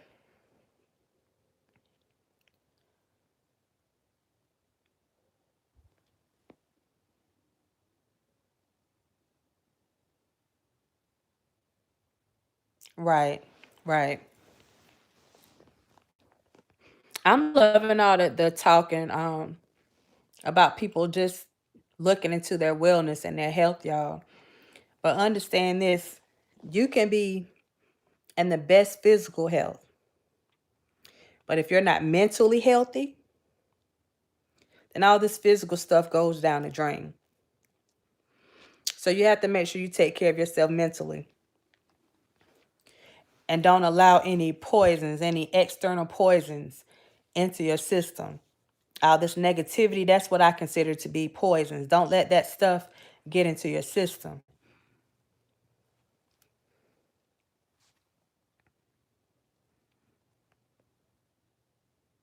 Yeah, guys, please, please get your prostate exams done.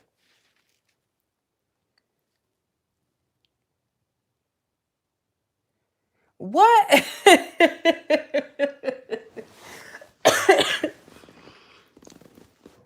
Peace in the Puzzle said when we were growing up and we were acting out of character, she gave us wheat germ right from the store. Y'all were bad.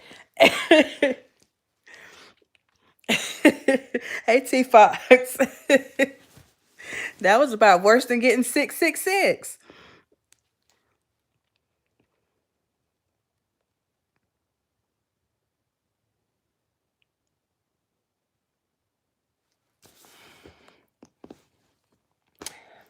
All right, guys, I'm not going to keep y'all on here. Um, but if y'all do want to keep having these types of conversations, y'all let me know. Give me some thumbs up. Give me something. I know I'm a little low energy tonight. I'm still trying to shake this thing, but we can keep this we can keep this thing going to have some real conversations about some things that are going on.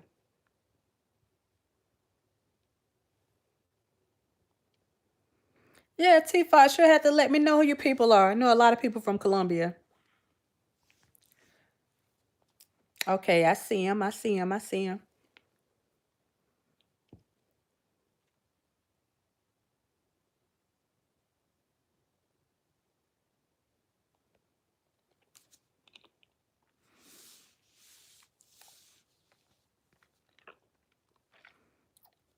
Okay, Mikey, I see what you're saying. The only thing with people that are autistic, it's just like anything else. We have like a there's like a standard that everybody looks at. It's like for psychology, we have the DSM-4, or DSM-6, DSM-7. Like we about the DSM-20 now. But we have like a standard that we look at. We look at these basic things first. And if it meets the criteria, and you know what, while I'm talking to you, let me go get my book. If it meets the criteria for those things, and it's the same thing that a doctor does as well. Whenever you tell a doctor that you have certain symptoms, then they match it up to something that's in that book. Signs and symptoms. So they have to match it up to something that's in that book. So even with autism, you know, you have different spectrums. So no two autistic kids are gonna look the same. Shoot. No two autistic kids are gonna look the same.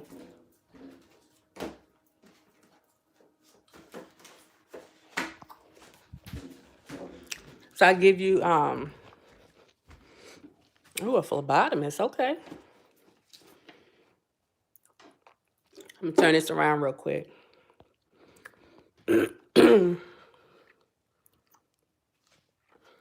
So, and y'all see I've used this book, it done came apart.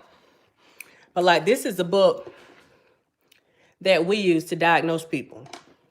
Now, this is one of the older books. That's why it's the 4. Like I said, we've gone up to other ones now. But like, we talk about a delusion disorder. So let me do one that y'all might be a little bit more familiar with.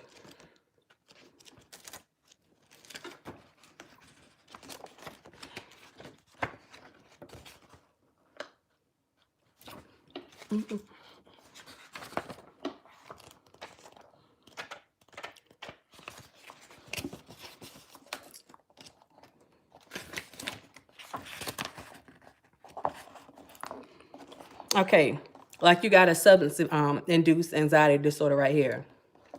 So we have to go through these first things because it describes what it is.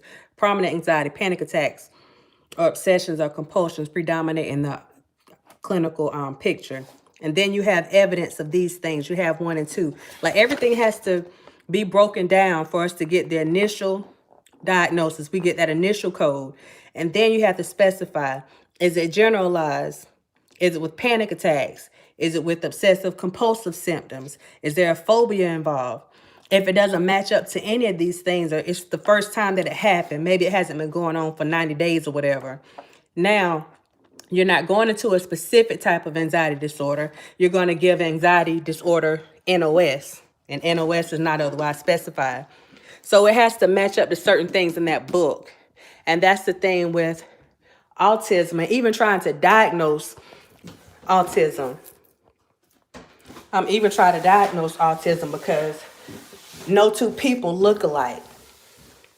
So you have some kids with autism and they don't do the rocking, they don't do the head banging. The things that they do that lets you know they're autistic is they're like overly obsessed with electronics, with computers, and they can sit and like take a computer apart, put it back together with no problem, never learned a lesson, never did anything, and it's almost like they're obsessed with it. And if they start acting up, like, that's the way that you calm them down. It's just different depending on what kind of person you're working with. So it's like it just varies from person to person. I don't know if that makes sense, but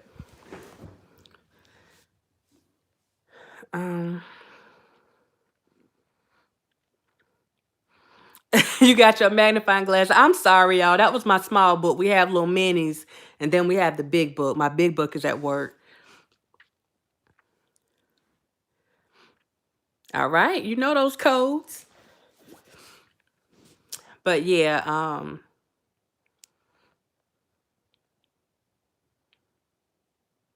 you said you have a cousin that was killed like that. Killed what kind of way?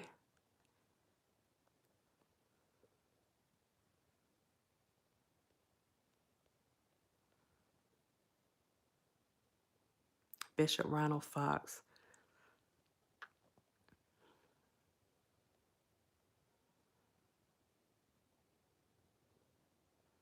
Yeah, Mia, that Zyprexa works now. It works. It works. Especially the quick dissolve. It works.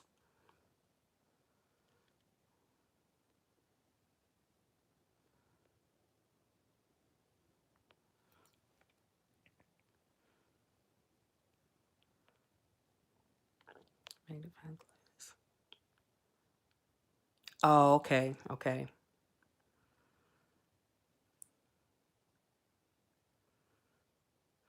You're welcome, K baby. Like I said, I kept you guys on here long enough.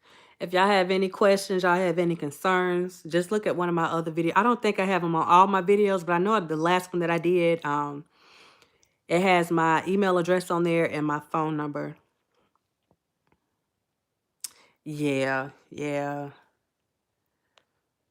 That has a form of a highly functioning as far as the spectrum is concerned. Yeah, and that's what I have a lot of patients that, I mean, they're high functioning people. they're actually able to work. And there's two that I'm thinking about in particular. Their problem is more on the communication side, um, and really understanding. So if you're talking to them, you would think that they're understanding what you're saying because there's nothing about them that says autistic. But whenever they have to try to rationalize a situation, then you understand that their thinking doesn't match with their age. It doesn't match with their development. So people usually get upset with them because they expect them to understand things because they look okay, but they're emotionally handicapped. So that's why it's different strokes for different folks. Every person is different.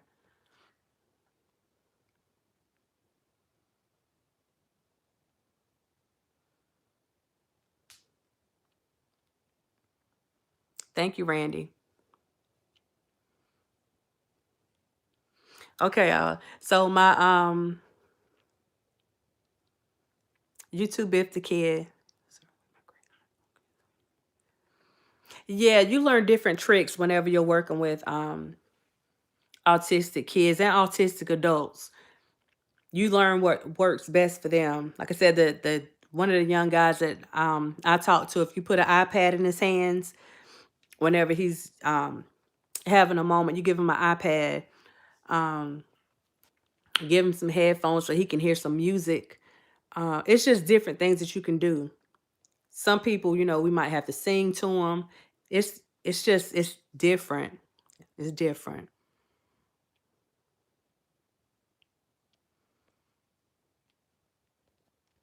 And I think that's the thing with autistic people too, K baby. A lot of people think they take autistic and even mental health. They think it means that you're slow, like you can't learn. There's nothing wrong. I mean, you're not slow. It's like your brain just tends to focus more on one thing. It's like you overcompensate in one area that you're lacking, where you're lacking in another area. So this area right here, it may be underperforming, and this one is like way over the top. And that's usually what you get to see. But there's like, I call it a specialization when I'm talking to kids. Like, this is your specialization. So if they like talking about the weather, they're obsessed with the weather. I have a little boy, he was obsessed with the weather. He stayed on the Weather Channel, but he could tell you about the weather everywhere, whether it be in China, um, England. It didn't matter where it was at. Like, that was his thing, and he was on point. And he literally could predict the weather. Who knew? We trying to get him at the TV station or something because our meteorologists are always off. So I'm like, hey, we need to get you at the news station ASAP. Um, but it's crazy.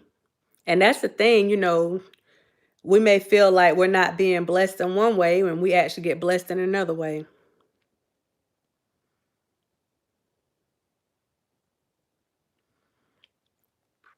Mikey B, I'm hearing what you're saying. I'm gonna actually go and do some research on that. From what you said, because honestly, in mental health, we start treating kids with autism, but there's only so much that we can do.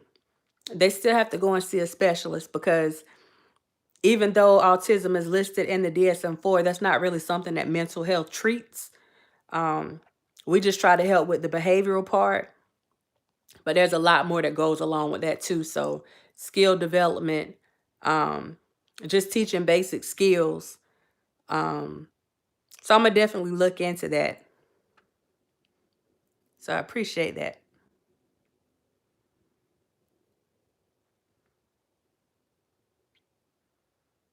Yes, yes, yes, yes.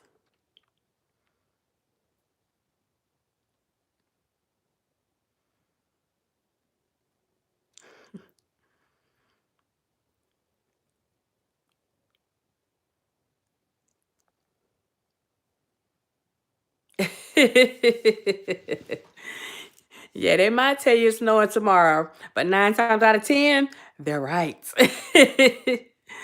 Okay. Um, So y'all, it's getting late. So I appreciate you guys for coming on. And I just wanted to talk to y'all about the stuff that happened with the guy tonight. And just to thank everyone that was on the channel that just had some compassion for him and didn't try to make him feel bad or feel crazy for feeling the way that he was feeling. Because like I said, you never know what a person is going through and how close they really are to the edge. So I think whoever was there, you guys were supposed to be there at that particular time. There's a reason that you were there.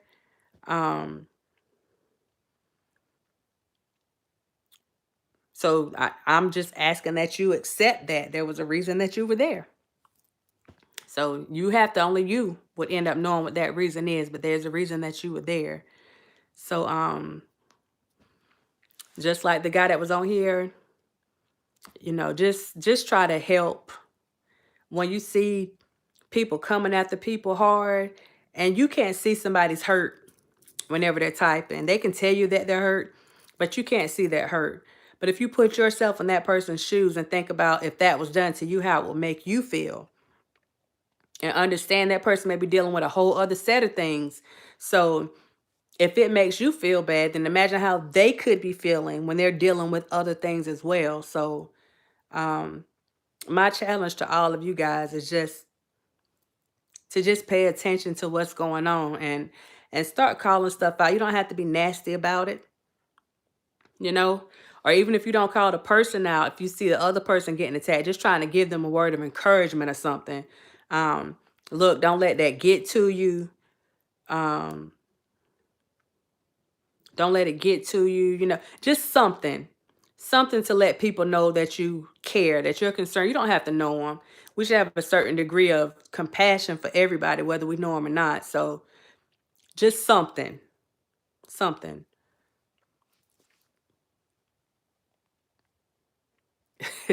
Jersey girl, you I'm going to get that right now. Probably won't be able to go to sleep tonight, but I'm going to get it right now. So I appreciate y'all for hanging out with me. Again, if you need to get in contact with me, just go to my other video. I try to put it on the end of this one. My email is carolinaepiphany843@gmail.com. Carolina Epiphany 843@gmail.com. I can't tell you what the phone number is, but it's listed on the other video. So yeah, if y'all have any questions, any comments, any concerns, just hit me up.